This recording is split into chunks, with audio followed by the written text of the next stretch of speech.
വിശുദ്ധ ലൂക്കാ എഴുതിയ സുവിശേഷം അധ്യായം 14 7 മുതൽ 14 ഉൾപ്പെടെയുള്ള വാക്യങ്ങൾ. അതിഥിക്കും ആതിഥേയനും ഉപദേശം. ക്ഷണിക്കപ്പെട്ടവർ പ്രമുഖ സ്ഥാനങ്ങൾ തിരഞ്ഞെടുക്കുന്നത് കണ്ടപ്പോൾ അവൻ അവരോട് ഒരു ഉപമ പറഞ്ഞു. ആരെങ്കിലും നിന്നെ ഒരു കല്യാണ വിരുന്നിന് ക്ഷണിച്ചാൽ പ്രമുഖ സ്ഥാനത്തു കയറി ഇരിക്കരുത്.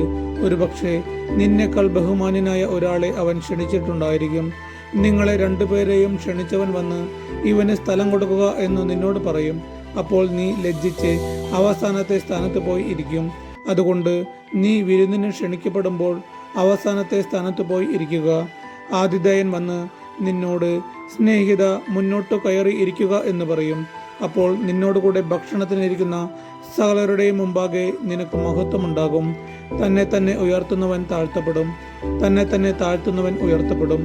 തന്നെ ക്ഷണിച്ചവനോടും അവൻ പറഞ്ഞു, നീ ഒരു സദ്യയോ അത്താഴവിരുന്നോ കൊടുക്കുമ്പോൾ നിന്റെ സ്നേഹിതരെയോ സഹോദരരെയോ ബന്ധുക്കളെയോ ധനികരായ അയൽക്കാരെയോ വിളിക്കരുത്.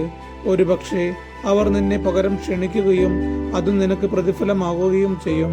എന്നാൽ നീ സദ്യ നടത്തുമ്പോൾ ദരിദ്രർ, വികലാംഗർ, മുടന്തർ, കുരുടർ എന്നിവരെ ക്ഷണിക്കുക. അപ്പോൾ നീ ഭാഗ്യവാനായിരിക്കും. എന്തെന്നാൽ പകരം നൽകാൻ അവരുടെ പക്കൽ ഒന്നുമില്ല. നീതിമാന്മാരുടെ പുനരുത്ഥാനത്തിൽ നിനക്ക് പ്രതിഫലം ലഭിക്കും. നമ്മുടെ കർത്താവായ യേശു മിശിഹായ്ക്ക് സ്തുതി.